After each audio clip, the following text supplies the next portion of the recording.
जय श्री ओम नमः सिद्धेभ्यः। जय श्री ओम नमः सिद्धेभ्यः। सर्वमंगलमांगल्यं सर्वकल्याणकारकं प्रधानं सर्वधर्माणां जैनं जयतु शासनं जैनं जयतु शासनं। पंच परमेष्टि भगवान के आचार्य श्री गुरुवर कुंद कुंद महाराज की, आचार्य श्री गुरुवर विद्यासागर महाराज के। कल अपने प्रश्नों की श्रृंखला में इस बात पर विचार किया गया था कि जिंदगी में सबसे बड़ी भूल अपनी कहाँ हो रही है। हर व्यक्ति के पास भगवान ने कहो, कुदरत ने कहो, अपने विवेक ने कहो, बहुत बार हमारे ऊपर मेहरबानी की है, बहुत बार। जो ये मानते हैं कि दुनिया भगवान के द्वारा चलती है, तो भगवान ने हमें इतने बार मेहरबानी की, इतने बार मेहरबानी की। हम शास्त्रों में पढ़ते हैं, हम सभी को इतने बार मेहरबानी की, सब तरफ से हमारी जिंदगी को सुख से भर दिया। मैंने भगवान से पूछा, हे भगवान, आप यदि इस दुनिया के संचालक हैं, भक्तों की भावना है कि दुनिया आपके द्वारा चलती है। भक्त कहते हैं कि जो भगवान की मर्जी है वही होगा, और आप ही इस दुनिया के कर्ता धर्ता हैं। जब आप ही कर्ता धर्ता हैं तो आपने ये गरीबी क्यों बनाई, ये बीमारी क्यों बनाई, ये पाप क्यों बनाए, ये दुख क्यों बनाए, क्यों बनाए आपने?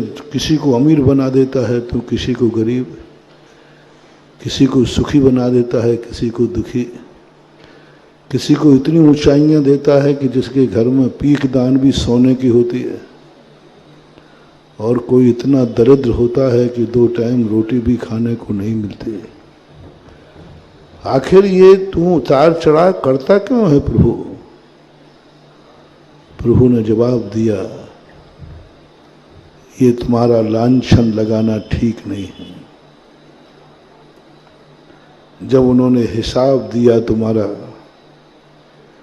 देखो मैंने इसको कितने बार मेहरबानी की, कितने बार इसको सब कुछ दिया, धन दिया, दौलत दी, शोहरत दी, सब कुछ दिया, लेकिन इसने उसका क्या किया? ये सुख पाने पर, मेरी मेहरबानी पाने के बाद इसने क्या किया? वो जो कहानी प्रभु ने सुनाई, रोंगटे खड़े हो गए। रावण को वरदान दे दिया, जाओ तुझे कोई मार नहीं सकेगा। गजब ये हो गया कि वह इतना उत्संकल हो गया कि कैलाश पर्वत पर कैलाशपति को भी उठाकर फेंकने को तैयार हो गया। हो गया, बहुत बड़ी बात। मैंने कुदरत से पूछा कि हे कुदरत, तू सबको सुखी कर दे, मुझे दुनिया के दुख देखे नहीं जाते। तो कुदरत ने कहा कि मैंने कई बार इसको सुखी किया, लेकिन इसने मेरे वरदान का दुरुपयोग किया। मैंने इसको सुखी बनाया, इसने दुरुपयोग किया और ऐसे ऐसे कारनामे किए, तो मैं कुदरत घबरा गई कि मेरी मेहरबानी के कारण ये और पापी हो गया। यदि मेहरबानी नहीं होती तो इतना बड़ा पापी नहीं होता। मैंने तुम्हारी किस्मत पढ़ी, प्रत्येक व्यक्ति की किस्मत पढ़ी, शास्त्रों में लिखी है, आपकी किस्मत बहुत अच्छी है। तुम अच्छे नहीं हो, किस्मत तो अच्छी है, किस्मत तो बहुत अच्छी है, तुम अच्छे नहीं हो, किस्मत और तुम में अंतर है। जब जब तुम्हारी किस्मत अच्छी आई, तुम बहुत गंदे होते गए, बहुत गंदे होते गए, इतने गंदे हुए, इतने गंदे हुए, किस्मत भी गंदी हो गई। इसलिए विगत दिनों में हम समझने का प्रयास कर रहे हैं। कल भी मैंने कहा था, चलो तुम्हारे पास सब कुछ होगा, तुम्हारा हर कार्य करने वाला नौकर होगा, लेकिन तुम क्या करोगे? तुम्हारे हाथ में व्यापार में पैसा होगा, बहुत बरकत होगी, बहुत पैसा आएगा, पैसा आएगा तो क्या करोगे? तुम्हारे मन में कोई भी विकल्प नहीं आएगा। तुम्हारी आंख की ज्योति अच्छी होगी, बहुत अच्छी होगी, अच्छी आंख की ज्योति हुई तो तुम आंखों से क्या करोगे, क्या देखोगे? हमें ऐसी ऐसी आंखें मिली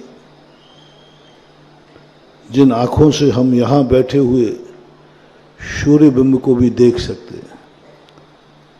लेकिन जब हमें अच्छी आंख मिली, जब इन आंखों से जो हमने गंदा देखा, बुरी नजर की, भगवान ने कहा, देखो तुम कह रहे हो कि सबकी आंखों की ज्योति अच्छा रहा है, मैंने इसको आंखें दी, इसका सोच देखो कितनी बुरी नजर है, हर व्यक्ति को बुरी दृष्टि से देखता है। मैंने सब कुछ इसको दिया। मैंने एक दिन कहा था ना, लगभग 91-92 की घटना है, इसी देवगढ़ की ललितपुर के पास में एक व्यक्ति को इतनी अच्छी मजदूरी मिलती थी। एक पुजारी था वहां, वो 1800 रुपये वेतन मिलता था, ओनली 1800 रुपया। उसने पड़गहान हुआ, मेरा आहार भी उसी के घर में हुआ, अच्छा आहार कराया था, ठीक था। मैं जब आहार करके पहाड़ के ऊपर जा रहा था, रास्ते में एक मजदूर बैठे हुए सूखी रोटी हाथ में लेके खा रहे थे और कुछ भी नहीं था, घी भी नहीं, सब्जी भी नहीं। आम का पेड़ था, वहीं 2-3 आम गिरे थे। मेरे सामने उसने आम उठाया और कच्चे आम से खाने लगा। मेरा हृदय दहल गया। मैंने कि हमारे देश में इतनी गरीबी है, इतनी गरीबी है, रोटी हाथ पर रख के खा रहा, वो भी कच्चे आम से, सब्जी भी नहीं, इतनी गरीबी है। ओहो, बड़ा दुख हुआ। उस समय मुख्यमंत्री संभवतः कल्याण सिंह थे, वो मेरे दर्शन को आने वाले थे और मैं इतना व्यथित हुआ, मैंने कहा आज मुख्यमंत्री की खैरियत नहीं है, आज इनको मैं आड़े हाथों लूंगा। क्या देश चला रहे हो, क्या देश की स्थिति है? देखो हमारे गरीब लोग कितने परेशान हैं। मैंने कहा आज उनको हिला दूंगा और उनसे कहूंगा गद्दियों पर बैठ करके थोड़ा बाहर भी निकला करो, देखो इनके जीवन की क्या स्थिति है। मैंने भगवान से भी प्रार्थना की, भगवान इतना नहीं, इतना अति नहीं, इतने बेचारे, इतने गरीब, इतने दुखी हैं, भगवान तो अंतर्यामी होते हुए मुस्कुरा पड़े। बोले बेटा तू वर्तमान को देख रहा है, तू इनकी बाहर की स्थिति देख रहा है, मैं अंदर भी देख रहा हूं। मेरे मन में ये भाव आया, मैंने कहीं आज मेरी अंदर की वेदना मुख्यमंत्री पर बरसेगी। तुरंत मन ने कहा कि मुख्यमंत्री पर बरसने के पहले पूरा एजेंडा तैयार करो। मैंने बुला लिया उन लोगों को। बुलाने के बाद पूछा मैंने कि भाई कितना कमाते हो, कितने लोग कमाते? घर में जितने लोग थे सभी 8-10 लोग थे, 500 रुपया पूरे सब लोग कमाते थे, लगभग 500 रुपया दिन भर का। तो महीने का 15,000 हुआ। 15,000 रुपया सुनकर के मैं दंग रह गया। मैंने क्या बात है भाई? बोले हाँ। पुजारी हमारे साथ में थी। मैंने कि पुजारी तुम्हारे यहाँ कितने लोग कमाते हैं? तो बोला मैं अकेले ही कमाता हूँ, मेरे घर में और कोई नहीं कमाता, बच्चे छोटे हैं, पत्नी है, माँ है, कोई नहीं कमाता। मैंने कि तुम अकेले कमा करके 10 लोगों को खिला देते हो, और ये 10 लोग खा कमा करके भी ऐसी दशा इनकी क्यों? मैंने कितनी कमाई है? बोले 1800 रुपया। मैं स्तब्ध रह गया। मैंने कि 1800 रुपये कमाने वाला रोटी सब्जी के साथ करता है। मैंने कि सब्जी? बोले मेरा 2 सब्जी बनती है, 1 दाल बनती है, घी के बिना मैं खाता नहीं हूँ। पापड़ भी था, खटाई भी, सब कुछ था। और उनके बच्चे ललितपुर में पढ़ते थे, बहुत अच्छे स्कूल में, वेतन भी दे रहा है, कपड़े भी अच्छे थे, घर का रहन सहन भी अच्छा था। मैंने कहा जब 1800 रुपये की इनकम वाला इतना सुखी रह सकता है, तो ये 15,000 वाले की ये दुर्दशा क्यों? क्यों? मैंने समझा कि घर में कोई बीमारी होगी। मैंने कहा भाई मैं बहुत जोश में आ गया। मैंने उस मिस्त्री से कहा मुझे 15,000 रुपये का हिसाब दो, महीने भर का हिसाब दो। ऐसे मांगा जैसे कोई इनकम टैक्स वाला मांगता है। मैं स्तब्ध रह गया कि मामला क्या है। जब 15,000 रुपये का उसने हिसाब दिया, मेरी जमीन खिसक गई। सबसे ज्यादा मेहनत की कमाई दुनिया में है तो मजदूर की है, पसीने की कमाई।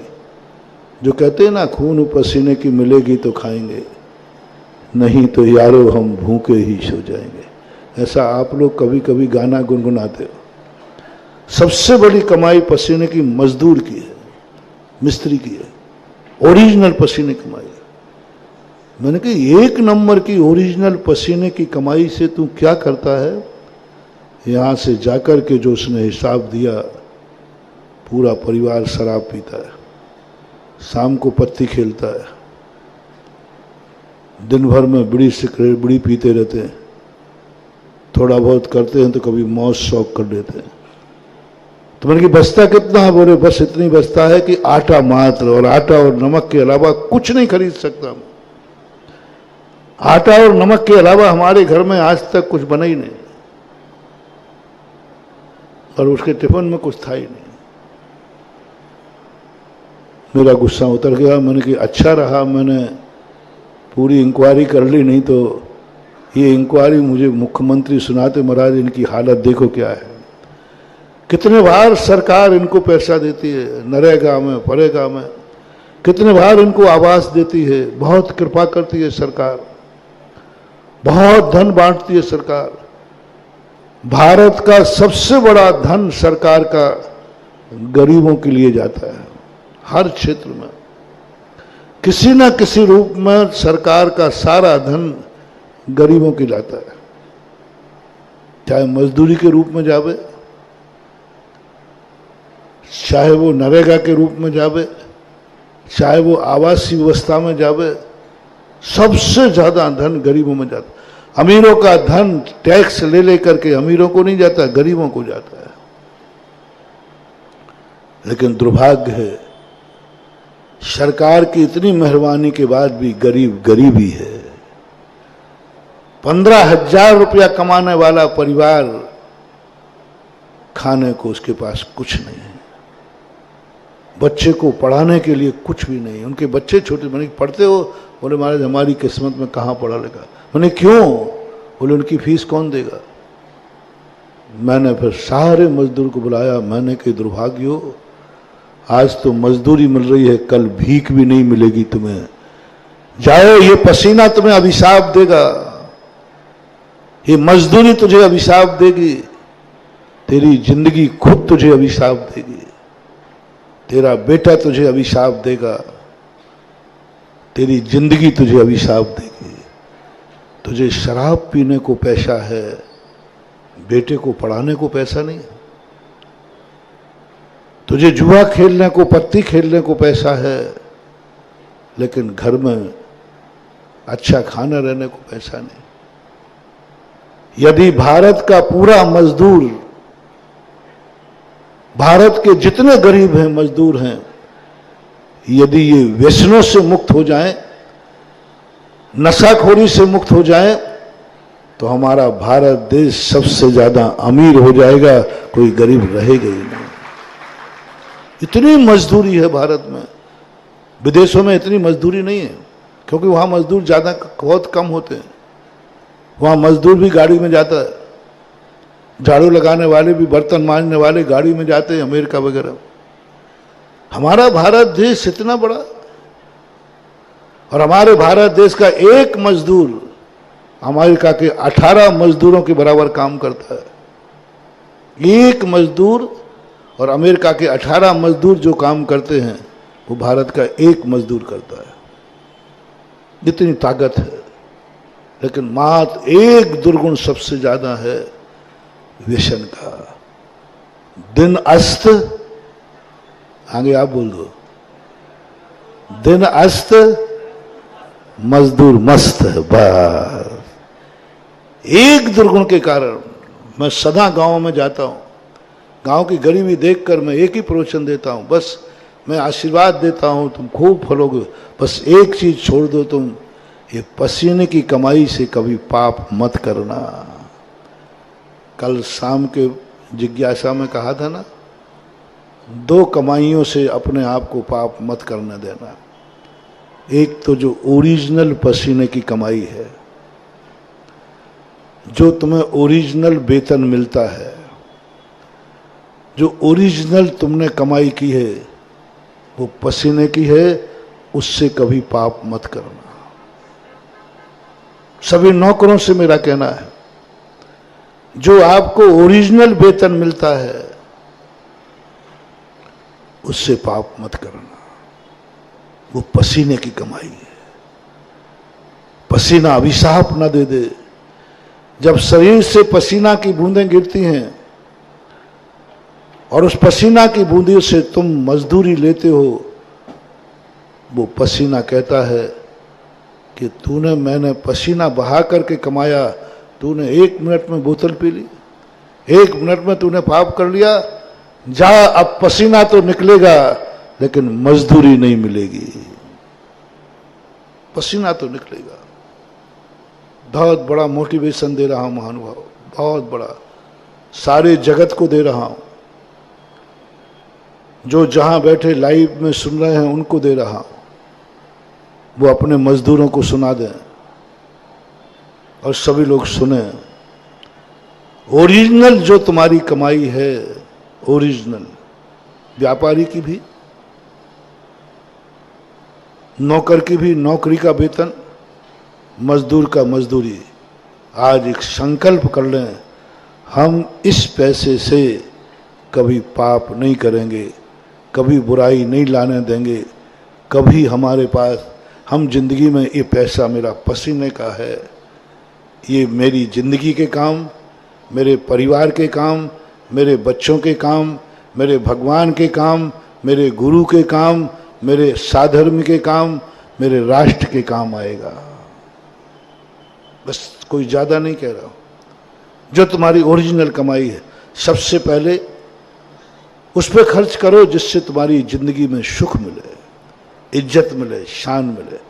परिवार पे खर्च करो, अपने बच्चों पे खर्च करो, अपने राष्ट्र पे खर्च करो, अपने शादर में, क्योंकि वो पसीने की कमाई है। और जो पसीने की कमाई का एक बार सम्मान कर ले, रिस्पेक्ट, अपने ओरिजिनल वेतन को पूजो। जो तुम्हें वेतन मिलता है उसको लाके पहले पूजो। जो शाम को मजदूरी मिलती है उसको पहले जाके पूजो, सिंहासन पर करो, वो लक्ष्मी है। पूजा करने का अर्थ ही नहीं कि उसको कोई जल चढ़ाना है। पूजा करने का अर्थ नहीं कि उसको अगरबत्ती लगाना है। पूजा करने का अर्थ ही नहीं कि उसको माथा झुकाना है। बस जो तुम्हें मजदूरी में मिले, जो ओरिजिनल तुमने व्यापार से शाम को कमाई है, उसको रख करके शपथ करो कि मैं देव शायद गुरु की साक्षी में, हे लक्ष्मी, मैं तेरी साक्षी में नियम करता हूं कि मैं तेरे से कभी पाप नहीं करूंगा। इस धन को मैं सम्मान्य कार्य में लगाऊंगा। ये धन किसी की जिंदगी बनाएगा, मैं अपनी जिंदगी बनाऊंगा, परिवार की जिंदगी बनाऊंगा, किसी गरीब की जिंदगी बनाऊंगा, किसी गाय की जान बचाऊंगा, कुछ ना कुछ या राष्ट्र के लिए समर्पित कर दूंगा। और या प्रभु, ये तेरे चरणों में समर्पित होगी, क्योंकि ये मेरी पसीने की कमाई है। एक बार पसीने की कमाई को ज़्यादा देर यदि हमें नहीं मानना है, मान लो तुम समझो कि महाराज क्या पता है सही, तो मेरा कहना 6 महीने के लिए मान लो ओनली। मैंने कल परसों भी कहा था, मेरी बात को प्रैक्टिकल करना, प्रैक्टिकल करना। प्रैक्टिकल करने के बाद सफल हो जाए तो फिर मान लेना। मैं मनवाऊंगा नहीं, मैं कभी जबरदस्ती, मैंने कल भी कहा था, मैं तो एक मील का पत्थर तुम्हारे बीच में आया हूं बताने के लिए। तुम प्रैक्टिकल करो, करो प्रैक्टिकल। मात्र 6 महीने आपको अपनी कमाई का सम्मान करना है और प्रभु से कहना, भगवान, मैं अपनी कमाई से तेरी सेवा करूंगा। मेरी ओरिजिनल कमाई, जो मेरी ओरिजिनल 1 नंबर की कमाई है, जो मजदूरी पसीने की कमाई, महानुभाव, 1 कौड़ी भी करोड़ के बराबर फल देती है। गरीब का 1 दाना भी हमारे शास्त्रों में आता है। तुम ये मत सोचना कि बड़ा दान देने से ही पुण्य लगता है, नहीं, दान हैसियत से देने में पुण्य लगता है। यही तुम्हारे ललितपुर की घटना है, 12वीं शताब्दी की, देवगढ़ की। 2 मजदूर थे, 2 बेटे थे, अनाथ थे, कोई भी उनके परिवार में नहीं था, बच्चे थे, अनाथ थे। जैसे तैसे करके उन्होंने जिंदगी में प्रतिदिन 1-2 मक्के के दाने बचा लेते थे प्रतिदिन। इसलिए बचाते थे, और वो जैन थे। उन्होंने सुन लिया था किसी के मुख से कि एक सम्मेश शिखर है, मनुष्य पर्याय पाने के बाद जिंदगी में एक बार दर्शन जरूर करना। तो उनके मन में भाव आता था, कभी सम्मेश शिखर गया तो खाली हाथ नहीं जाऊंगा। कुछ मुट्ठी भर दाने उन्होंने इकट्ठे किए, लेकिन शिखर जी जाएं कैसे? पैदल जाने की स्थितियां थी, बैलगाड़ियों से जाते थे। किसी दिन एक सेठ ने घोषणा की कि हम शिखर जी जा रहे हैं, जिनको मेरे यहाँ नौकर के रूप में रहना है वो जा सकता है। दोनों बालकों ने कहा, बहुत अच्छा मौका है। सेठ जी के पास पहुंचे, क्या लोगे वेतन? बोले कुछ नहीं साहब, आप तो 2 टाइम भोजन दे देना, इसके अलावा मुझे कुछ नहीं चाहिए, और 2 टाइम में भी नहीं हो तो 1 टाइम में भी हम तैयार हैं, 1 टाइम भोजन बस, और कुछ नहीं चाहिए मुझे। दोनों सेवा करने में लगे। लगभग 2.5-3 महीने में शिखर जी पहुंचे। पूरा काम दिन भर में करते थे, पूरा कार्य दिन भर में करते थे, थक जाते थे। 15 दिन लगभग सेठ जी का काफिला वहां रहा। सेठ जी ने जाने का ऐलान कर दिया कि 2-3 दिन बाद काफिला वापस जाएगा। दोनों बालक तड़प गए, बोले भगवान के दरवाजे आकर मैं भगवान के दर्शन करने नहीं जा पा रहा, मैं शिखर जी की वंदना नहीं कर पा रहा। 27 किलोमीटर की वंदना है और मुझे यहां दिन भर में टाइम ही नहीं मिलता। सेठ लोग वंदना को चले जाते, वो उनका रोटी पानी बनाते। क्या करें? दोनों एक दिन रो पड़े कि शिखर जी आने के बाद में शिखर जी की वंदना नहीं कर पाया। एक दिन दोनों ने मन बनाया कि दिन भर में कार्य करने के पहले, जब पूरा सेठ सो जाते, रात में चौकीदारी करते थे, उन्होंने चौकीदारी की चोरी करके कहा पर रात में चलते हैं मंदिर। जब सारा काफिला सो गया, दोनों बालक चोरी से उठ करके दौड़ लगाते हुए 27 किलोमीटर की यात्रा 4-5 घंटे में करके सुबह सेठ जी के उठने के समय के पहले ही वो अपनी ड्यूटी पे आ गए। किसी को कोई खबर नहीं। दोनों बालक बड़े खुश, ये तो मामला ठीक है। दोनों हाथ। सुबह जब सेठ जी वहां पहुंचते हैं, अब बच्चों को प्रतिदिन की आदत पड़ गई, ये अच्छा है जितने दिन रुके, मेरी अपनी कितनी बुद्धि मारी गई। ये तो 15 दिन पहले शुरू करते तो 15 वंदना हो जाते, लेकिन अब क्या हुआ, अब जितने दिन है फिर दूसरे दिन फिर गए। और वहां एक घटना घटी। सेठ जी रत्न लेकर जाते थे, प्रतिदिन टोंकों पर रत्न चढ़ाते थे, डायमंड पन्ना शिखर जी के लिए चढ़ाते थे। और वो सोचते थे कि मेरे अलावा कोई भी ने आज तक ये रत्न, इतने रत्न भगवान के चरणों में नहीं चढ़ाए जो मैं चढ़ा रहा हूं। लेकिन जैसे वो प्रातःकाल वंदना को पहुंचे, हर टोंक पर चमचमाते हुए डायमंड पड़े थे। वो देखकर दंग रह गए कि मामला क्या है, मेरे से बड़ा सेठ दुनिया में कौन आ गया। बड़े आदमी को वेदना तभी हो जाती है। वो नीचे उतर के आए, सारे लोगों से बोला, बोले मधुबन में पता करो यहाँ कौन सेठ आया है। सबने कहा, बोले साहब आपके अलावा कोई दूसरा सेठ आया ही नहीं। बोले फिर ये मक्के के दान, ये जो डायमंड मेरे पहले किसने चढ़ाए मंदिर में, और मेरे जो रत्न है ये सब फीके पड़ रहे हैं और ये कैसे चमक रहे हैं। लोगों ने कहा साहब देवता आए होंगे। बोले देवता आए होंगे तो उनका पता करो।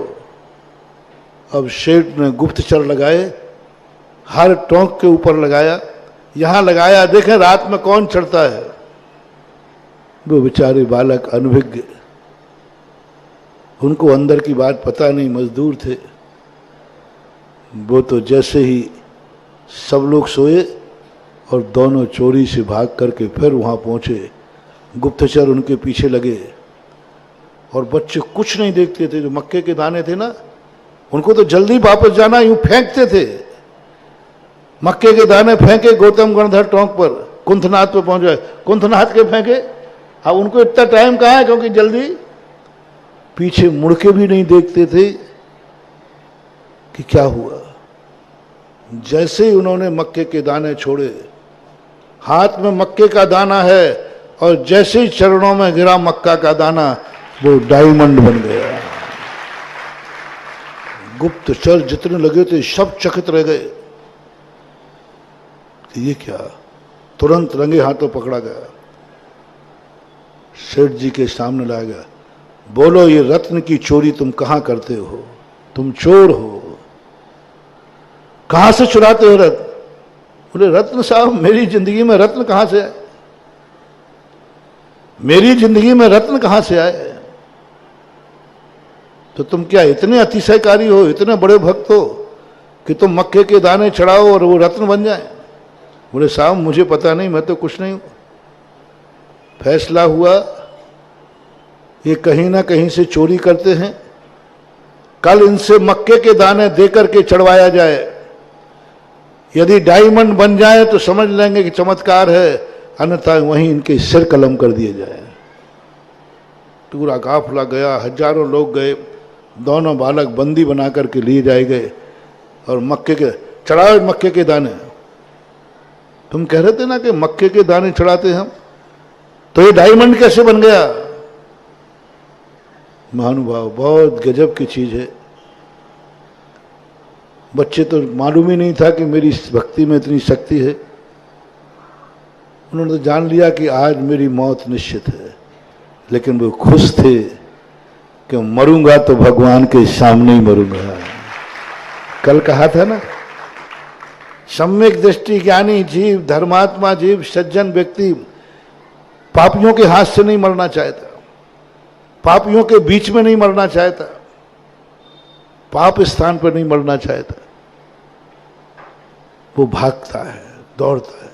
कल बहुत बड़ी बात कही थी तुमसे कि जब तुम्हारे जीवन में संकट आ जाए, कोई दुष्ट तुम्हारे जीवन में पड़ जाए, तो उनकी दुष्टता को सहन करना, प्रतिकार मत करना, उनको समझाना नहीं। जो कैकसी ने अपने विभीषण को समझाया था कि तुमने विरोध करके, दुष्ट का विरोध करके तुमने गलती की, जाओ वो जो चाहता है वो करो। कल मैंने इस पर बड़े विस्तार से बताया कि दुष्टों से कैसा व्यवहार करना चाहिए। वो जयपुर की बालक की घटना भी सुनाई थी। दुष्ट तुम्हारे जीवन में आ जाए, चोर डाकू तुम्हारे जीवन में आ जाए, तो अपनी जिंदगी कैसे बचाना चाहिए। तीसरा कारण बताया था कि कभी दुष्ट पीछे पड़े, तुम्हारे कर्म तुम्हारे पीछे पड़ जाएं, कर्म भी तुम्हारे पीछे पड़ गया, तो तुम तुरंत मंदिर की तरफ दौड़ना। जब जब तुम्हारे जीवन में टेंशन आए, जब जब तुम कोई तुम्हें परेशान करे, जब जब तुम्हारा कर्म तुम्हारा साथ ना दे, तुम्हें कुछ भी नहीं सोचना है, बस एक ही काम सोचना है, तुम उस बुरे दिन में अखंड भक्तांबर पाठ में आके बैठ जाओ, बस कुछ नहीं करना।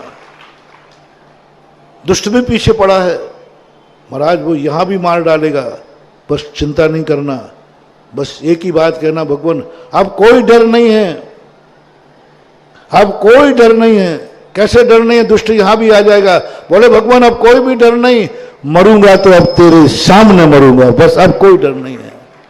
मेरे बुरे दिन आएंगे, तेरे सामने आएंगे, बस इतना सा तुम जरूर करना। बुरे दिन कभी तुम बुरे आदमियों के साथ मरना, लेकिन भगवान के चरणों में मरना। जो धर्मराज ने श्री कृष्ण से कहा था, मुझे तुमसे युद्ध नहीं कराना है, मैं हारूंगा तो तुम्हारे सारथित्व में हारूंगा, तुम्हारे नेतृत्व में हारूंगा, तुम्हारे सामने हारूंगा। मैं भगवान के सामने हारना चाहता हूं, मैं भगवान के सामने मरना चाहता हूं, मैं भगवान के सामने रोना चाहता हूं। मेरा जितना दुख का दिन है, प्रभु तू साक्षी बन, तू देख मैं दुखी हूं कि नहीं। बस दौड़ जाना, दौड़ जाना। वो दोनों बालकों ने भी सोच लिया अपने पाप कर्म का उदय नहीं है। कितने भाग्य हैं कि आज हमारी मौत होगी, लेकिन सम्मेश शिखर पर होगी। इस सम्मेश शिखर वो बड़े बड़े भगवानों ने आकर के निर्माण प्राप्त किया है। उनको किंचित मात्र भी क्लेश नहीं था, बल्कि धन्य मान रहे थे। आओ भाग्य मेरे कि आज मेरा शीश कटेगा तो भगवान के चरणों में कटेगा, सम्मेश शिखर पर मैं मरूंगा। दोनों बालक एक दूसरे को समझाते हैं, क्लेश मत करना, बड़े पुण्य का उदय आया है। मरना तो अपन को था ही, अपन तो दुर्भाग्य हैं, कर्महीन हैं, लेकिन आज अपन को शम्मेश शिखर में मरने को मिल रहा है। गौतम गंधर की टोंक पर पहुंचे,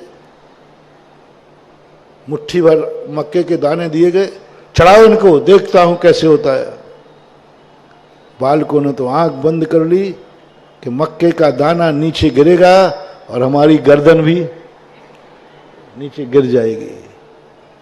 लेकिन जैसे उन्होंने मक्के के दाने हाथ से छोड़े तो वे हाथ से छूटते जा रहे हैं और डायमंड बनते जा रहे हैं, हीरा बन गए। सेठ स्तब्ध, हजारों की जनता स्तब्ध रह गई।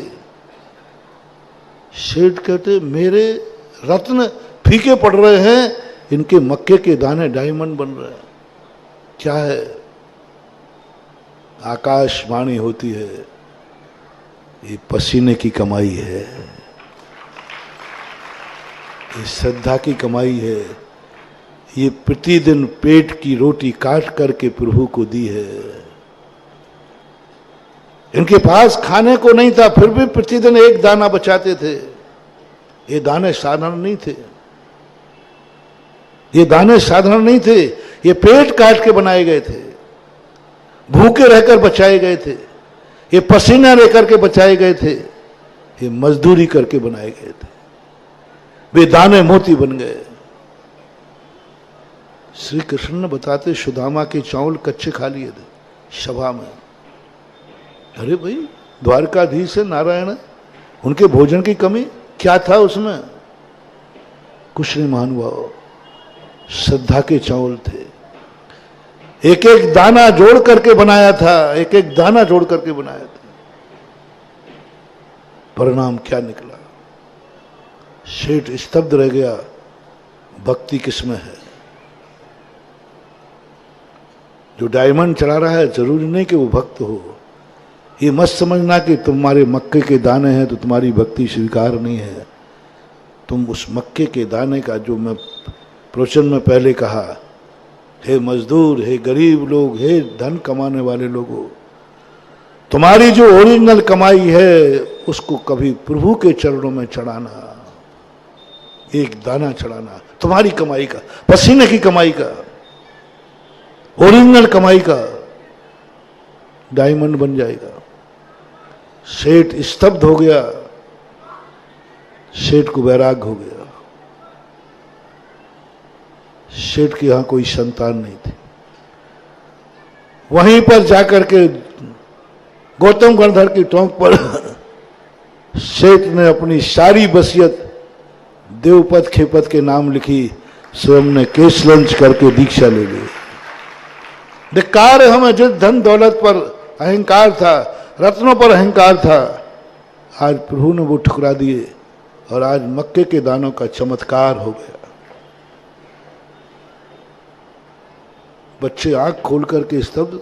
मेरी तो चारों तरफ जयकार हो रही है, चारों तरफ जयकार बोल रहे हैं।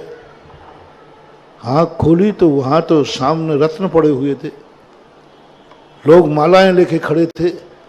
सेठ राज तिलक कर रहा था।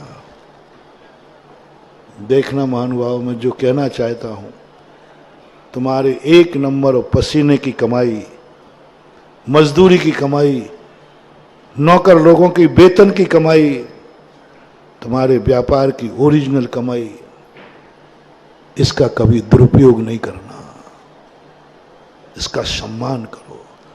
कहो भगवान उस लक्ष्मी को पाकर के ये मेरे पसीने की कमाई है, इसमें से जाएगी तो प्रभु के चरणों में जाएगी, उसका एक दाना ले लेना, 1 रुपया ले लेना, मजदूर ओरिजिनल कमाई में से प्रभु के लिए। देखो चमत्कार क्या होता। जब वो लौटे, लोग देख कर गए। इस तरफ से जब गए थे तो मजदूर बन के गए थे, उस तरफ जब लौटे तो सेठ बन के लौटे। किसकी कमाई? गए थे मजदूर बनकर, सेठ बनकर के लौटे, सेठ बनकर के लौटे। लोग दंग रह गए कि ये क्या हुआ। एक नंबर मजदूरी की, पसीने की कमाई के सदुपयोग का परिणाम देखो। जैसे वो ललितपुर में आते हैं, क्या बालक थे वो। उन दोनों बालक ने बैठ के निर्णय किया कि अपनी किस्मत में तो दुर्भाग्य था, अपनी किस्मत में तो कुछ भी नहीं था, अपन तो अनाथ थे, दूसरे की मजदूरी जूठन करके पढ़ रहे थे। आज जो सेठ की पगड़ी मिली है, ये किसका चमत्कार है? मेरी किस्मत का नहीं, ये जिनेन्द्र देव की भक्ति का चमत्कार है। जिनेन्द्र देव की भक्ति का चमत्कार है। ना अपन सम्मेद शिखर की भावना करते, ना रात में जाकर के इतने डेंजर पॉइंट पे जाकर के ना जाते तो नहीं होता। ये सब जो धन मिला है भक्ति से मिला है, और जो भक्ति से धन मिला है, दोनों भाई क्या निर्णय करते? सावधान। दूसरा प्रश्न था मेरा। पहला प्रश्न क्या है? पहला निर्देश क्या है? पहला मोटिवेशन क्या है? हर व्यक्ति से टेक टू ऑर्डर कि अपनी ओरिजिनल पसीने की कमाई से तुम कभी पाप मत करना। अपनी कमाई से कभी गुटखा मत खरीदना, अपनी कमाई से कभी बीड़ी सिगरेट मत करना, अपनी मजदूरी कमाई से कभी शराब मत खेलना, जुआ मत खेलना, शराब मत पीना, किसी व्यक्ति को दुख मत देना, किसी को अत्याचार मत करना, अय्यासी मत करना, अपनी जिंदगी और अपनों की जिंदगी बर्बाद मत करना। ओरिजिनल कमाई, ओरिजिनल कमाई को क्या करना? ये पूछो, उसका सम्मान करो। और मैंने बता दिया कि उसको संकल्प करो उसके सामने कि ये कमाई या तो प्रभु के चरणों में जाएगी, या परिवार के काम में आएगी, या किसी समाज सेवा के काम आएगी, या राष्ट्र के काम आएगी। ये नियम करना, क्योंकि ये मेरी मेहनत से मिली है। जैसे उन बच्चों ने मेहनत के काम दाने थे, वो उन दानों को कुछ नहीं किया। दूसरी कल शाम को जो कहा था, गिफ्ट में जो कमाई मिले, बहुत बड़ी बात है महानुभाव। गिफ्ट में आपके पूरे खर्च करने के बाद जो महीने में आपकी बचत हो गए, वो कमाई गिफ्ट की महिमा है, पुरस्कार है। पुरस्कार है। पुरस्कार में मिली हुई कमाई का कभी दुरुपयोग मत करना, सम्मान करना, सब चीज में लगाना। महानुभाव, आपका पूरा खर्चा निकल गया और आपके पास साल भर के बाद 1 लाख रुपया बचा है।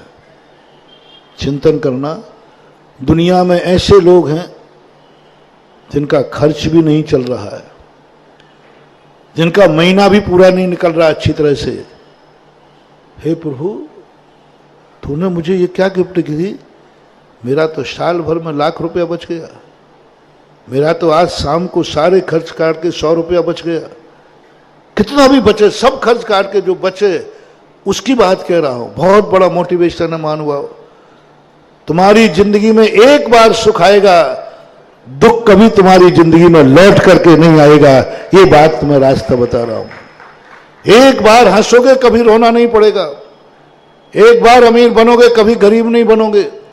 एक बार आगे बढ़ोगे, कभी पीछे लौट के नहीं आओगे। कभी भी तुम्हारी जिंदगी का डाउनफॉल नहीं आएगा। दो बातें आपको ध्यान में रखना है।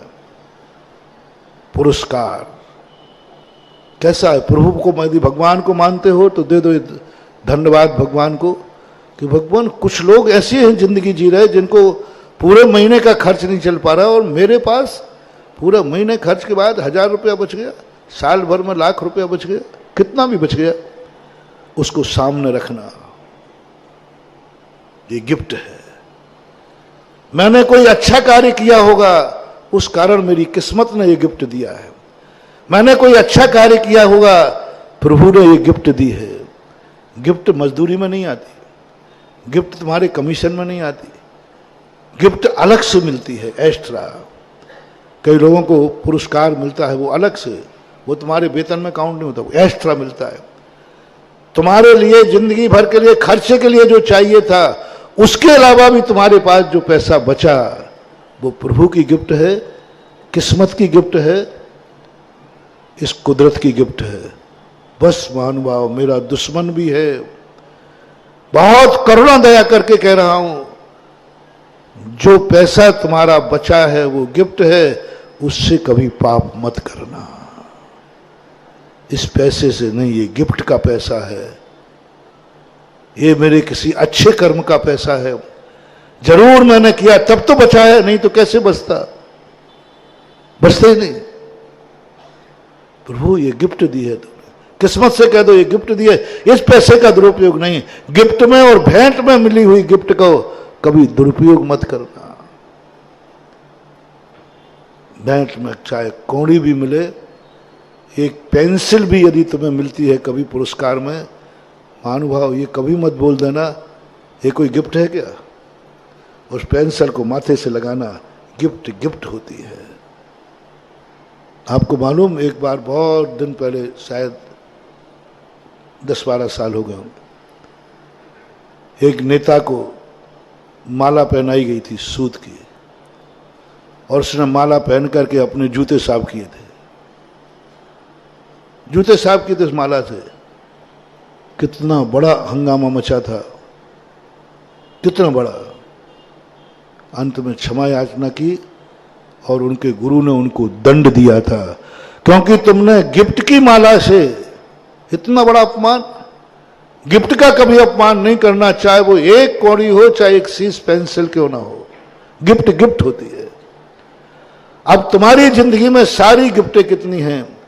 कुछ लोग ऐसे हैं जो दिन भर कमाते रहे, दिन अस्त हो जाता है तो भी समय नहीं मिलता। किसी दिन यदि तुम्हें 1 घंटा मिल जाए, आज कोई काम ही नहीं है, 1 घंटे फ्री हो गया, 1 घंटे पहले छूट गया नौकरी से, 1 घंटे पहले मजदूरी से छूट गया, उस दिन का वो 1 घंटे जो तुम्हें मिला है, वो गिफ्ट में मिला है, उस 1 घंटे कोई पाप मत कर लेना। काल का अभिशाप, वो 1 घंटा तुम्हें ऐसा अभिशाप देके जाएगा कि तुम पूरी जिंदगी भर मरते रहोगे तो भी 2 रोटियां न कमा पाओगे। इतने तुम्हारे लिए कोई टाइम नहीं मिलेगा। कई लोग कहते हैं महाराज मेरे पास कोई टाइम ही नहीं, गरीबी के कारण। अमीर से नहीं कह रहा हूं, क्योंकि तुमने गिफ्ट में 1 घंटा बचा, आपका 1 घंटा आपको बचा। छुट्टी के दिन कोई पाप मत करना। मजदूरी मिल रही है, वेतन मिल रहा है, लेकिन आपको वो गिफ्ट में मिला है। 1 मिनट भी मिला है गिफ्ट में,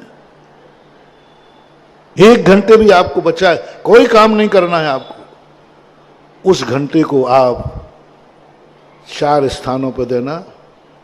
बचा हुआ समय अपने लिए, अपने परिवार के लिए, अपने भगवान के लिए, अपने गुरु के लिए, अपने शास्त्र के लिए, अपनी समाज के लिए, अपने राष्ट्र के लिए देना। तुम्हें ऐसा दिन, ऐसा वरदान मिलेगा, सारे तुम्हारे काम होंगे लेकिन तुम्हें कोई काम नहीं करना पड़ेगा, सब नौकर करेंगे। काल कहेगा तुझे कुछ नहीं करना है। ये देवता लोग क्या करते हैं, ये ऐसे ही लोग देवता बनते हैं जिनके पास अपरंपार धन होता है, लेकिन वे कुछ नहीं करते, दिन भर फ्री रहते, और धन आता है पता नहीं कहां से कैसा आता है। चारों तरफ से धन आता है, कोई मजदूरी नहीं करते, कोई ड्यूटी नहीं करते, कोई नौकरी नहीं करते, और अपने आप धन आता है। क्यों? काम पूरा समय ही समय रहता है, क्योंकि उन्होंने गिफ्ट में मिले हुए समय को दुरुपयोग नहीं किया। मैं 5 घंटे के लिए नौकरी पर गया था, किसी कारण से आज 1 घंटे पहले फ्री हो गया। वो 1 घंटा गिफ्ट का है। बच्चों से मैं कह रहा हूं कि बच्चों को 5 घंटे के लिए स्कूल गए थे, किसी दिन 1 घंटे पहले छुट्टी हो गई, आधा टाइम छुट्टी हो गई, उन बच्चों से कहना बेटा ये जो आधा टाइम है इसमें कोई बुरा कार्य मत करना। नौकरी पेशा वालों से मेरा कहना है, आप ड्यूटी पे गए और किसी दिन आपको ड्यूटी 1 घंटे पहले आपको फ्री कर दिया गया, उस 1 घंटे का महानुभाव रिस्पेक्ट करना, ये गॉड गिफ्ट है, ये पुरस्कार है। इस 1 घंटे में मैं कोई पाप नहीं करूंगा। हर चीज में लेना, मकान में ले लेना। कितने लोग हैं जिनके पास रहने को मकान नहीं है। तुम्हारे पास 2 कमरे हैं, तुम्हारे पास 2 मकान हैं। महानुभाव, जो 1 मकान तुम्हें जो मिला है एक्स्ट्रा, उस मकान में कभी पाप मत करना, उसमें पाप मत होने देना। वो मकान तुम्हारे लिए गिफ्ट में मिला है। कुदरत ने, भगवान ने, जिसको मानो वो गिफ्ट में मिला है। कई लोग ऐसे हैं जिनको रहने को मकान नहीं, तुम्हारे पास 2 मकान है। तुम्हारे पास किसी रहने को अभी साइकिल भी नहीं है, तुम्हारे पास 2 गाड़ियां हैं। जो गिफ्ट में एक गाड़ी मिली, गिफ्ट में एक गाड़ी मिली, और गाड़ी को कभी पाप के लिए मत चलाना, बुरे कार्य के लिए मत ले जाना, किसी गलत कार्य में मत ले जाना, उस गाड़ी से कभी अपराध मत होने देना, क्योंकि वो गाड़ी गिफ्ट में मिली है। हर चीज को देखना, जितनी भी चीजें हैं तुम्हारे पास, जो भी तुम्हें मिला हो, अब बोलो मैं धर्मात्मा हूं, शेयर करना। मैं आपको आशीर्वाद देकर धर्म से वंचित करूं या धर्मात्मा बनाए रखूं? जोर से बोलना। तो तुम धर्मात्मा जब बने रहोगे जब तुम दुखी रहोगे, जब परेशान रहोगे, जब कलेक्टर के स्थान पर क्लर्क की भी नौकरी में पसीना आएगा तो तुम माला फेरते रहो, गुरुदेव जय जय गुरुदेव। फिर माला फिरती रहेगी, फिर मंदिर आता रहेगा, फिर अभिषेक करता रहेगा, फिर चाय भी पीने की मना करूं तो तुम मना कर देगा, ठीक महाराज नहीं पीऊंगा चाय। कहो ओहो, मुझे तुझे क्लर्क बनाने का भाव करना पड़ेगा। गुरु हूं रे तेरा, मेरी भावना थी मेरा भक्त आईएएस ऑफिसर बने, लेकिन तेरे आईएएस ऑफिसर बनते हुए तेरे दुराचरण को देख करके मन मार के कहना पड़ता है, हे भगवान इसको कभी कलेक्टर मत बनाना, हो सके तो क्लर्क तक दे देना, जिससे इसकी जिंदगी चलती रहे और ये धर्मात्मा भी बना रहे। ये है कल जो मैंने कहा था, कल आपने कहा था ना, धर्मात्मा गरीब क्यों रहते हैं, अधर्मी के पास धन दौलत क्यों होता है? ये है मोनोपोली। क्योंकि भगवान ने कई बार जिन जिन को, जो बड़े आदमी है ना, इनको भी भगवान ने देकर देख रहा, वो अभी सैंपल में है, तुम सैंपल से बाहर आ गए हो। जो गरीब हैं उनको भगवान ने सीख लिया कि तुम्हें, जितने गरीब हैं ये कल सब अमीर थे। भगवान ने, ऐसा एक भी जीव नहीं है जिस पर भगवान ने कभी मेहर न की हो, कुदरत ने मेहर न की हो, तुम्हारी किस्मत ने मेहर नहीं की हो। लेकिन जब जब तुम्हारी किस्मत ने साथ दिया तुमने पाप किया, जब जब कुदरत ने तुम्हारा साथ दिया तुम पापी हुए, जब जब भगवान ने गॉड गिफ्ट दी तुम्हारा मन पापी हो गया, तुम्हारी आंखें पापी हो गई, तुम्हारा मुंह पापी हो गया, तुम्हारे हाथ पापी हो गए, तुम्हारे पैर पाप की तरफ बढ़ने लगे। तब भगवान ने सोचा, कुदरत ने, कि इसको डाउनफॉल करो, इसको नीचे लाओ, नीचे लाओ। तुम भगवान को ही भूल गए जिसने तुम्हें सब कुछ दिया, जिस पुण्य के बल पर गॉड गिफ्ट मिली। महानुभाव, बहुत करुणा दया करके कह रहा हूं, बहुत करुणा दया। इसलिए मैंने कहा मेहनत की कमाई और गिफ्ट की कमाई से कभी पाप मत करना। कभी किसी ने आशीर्वाद दिया हो उस दिन पाप नहीं करना। सबके सामने आज मैंने गुरु का दर्शन किया है, आज नहीं, आज मैं कुछ गलत नहीं करूंगा, क्योंकि आज मैंने मंदिर गया था, आज मैंने अभिषेक किया है, आज मुझे प्रभु की कृपा हुई है, आज गुरु ने आशीर्वाद दिया है, आज का दिन मेरा बहुत शुभ है, गॉड गिफ्ट में मिला है, इससे कोई पाप नहीं करूंगा।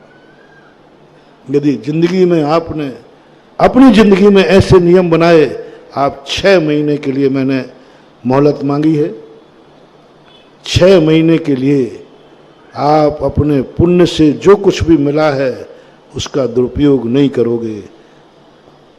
सारांश उपसंहार करता हूं, ये मन जो तुम्हें मिला है पुण्य से के पाप से, जल्दी बोलो, पुण्य से मिला है, 6 महीने के लिए वायदा करो इस मन से हम कोई बुरा विचार नहीं करेंगे, क्योंकि ये मन हमारे पुण्य से मिला है, प्रभु गिफ्ट में मिला है, कुदरत से मिला है, किस्मत से मिला है। कितने लोग हैं जिनका मन नहीं है, जिनका मन बुद्धिहीन है, कितने लोग हैं पागल हैं दुनिया में। तुम पागल नहीं हो, तुम बुद्धिमान हो, तुम बुद्धिहीन नहीं हो, ये गॉड गिफ्ट है, गॉड गिफ्ट है। बस 6 महीने के लिए करना, इस मन से हम कोई बुरा विचार नहीं करेंगे, क्योंकि ये मन मुझे गॉड गिफ्ट में मिला है।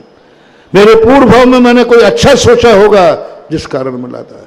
6 महीने इन आंखों को, बस ज्यादा नहीं, 6 महीने के बाद तुम्हारी मर्जी पड़े तो करना। ये आंखें तुम्हें पुण्य से मिली है पाप से? अच्छी किस्मत से मिली है कि बुरी किस्मत से? भगवान ने नाराज होके दी है कि खुश होके? जो तुम भगवान को मानते हो तो ठीक, किस्मत ने खुश होके दी, भगवान ने खुश हो दी। 6 महीने नियम कर लो, इन आंखों से हम बुरा नहीं देखेंगे। बस 6 महीने के लिए हम बुरा नहीं देखेंगे। या तो देखेंगे नहीं, देखेंगे तो अच्छा देखेंगे। कान तुम्हें गिफ्ट में मिले हैं कि रास्ते में पड़े हुए मिल गए थे कहीं? ये कान गिफ्ट मिले हैं कि भीख में मिले हैं, भिखारी बन करके? कहीं रास्ते में पड़े होंगे, मिल गए होंगे, बहुत कोई पुण्य किया होगा। अच्छा, ना जाने कितने लोग बहरे हैं। बस 6 महीने इन कानों से बुरा मत सुनना। और कुछ बन सको या ना बन सको, आवाज मिली है तुम्हारे मुंह में बंधु। कितने लोग गूंगे हैं? पशुओं को देखो, सब कुछ पशु के पास है, आवाज नहीं है। कौन सुन रहा है उनकी? कुछ नहीं, आवाज नहीं है। बस तुम मनुष्य हो, तुम्हारे पास आवाज है। बस 6 महीने इस मुंह से कोई गंदी बात मत निकालना, गाली मत निकालना, बुरा मत बोलना, गाली मत निकालना, क्योंकि तुम्हें आवाज कुदरत से मिली है, गॉड गिफ्ट है। इसका दुरुपयोग मत करना। देखना क्या सिद्धि 6 महीने की बात। तुम्हारा हाथ पैरों का भी यही कर लेना। ये हाथ कुदरत से प्रभु ने 2 करदान दिए, मनवांछित वस्तु प्रदान किए। 2 हाथ जिसके पास है, जगन्नाथ है, जगत है पूरा, सारी दुनिया है। ये 2 हाथों से मैं कोई पाप बुरे कार्य नहीं करूंगा, बुरा नहीं होने दूंगा। ये पैर किसी बुराई की तरफ नहीं बढ़ेंगे। कितने लोग विकलांग हैं जिनके पास, मेरे पास पैर है, ताकत है, ये पैर किसी बुराई की तरफ नहीं जाएंगे, बुरे स्थान पर नहीं जाएंगे। बस इतना सा तुमने कर लिया। धन दौलत, परिवार मिला है तुम्हें, परिवार का दुरुपयोग मत करना, परिवार का शोषण मत करना। तुम्हें परिवार यदि अच्छा मिला है तो उसका शोषण मत करना, उसका दुरुपयोग मत करना, उसके प्रति बुरा भाव नहीं करना। बस जो मिला है, उसके बाद 6 महीने बाद क्या होगा उसके संबंध में अपन बाद में चर्चा करेंगे। आज इतना ही कह के विराम करता हूँ। महावीर भगवान की जय।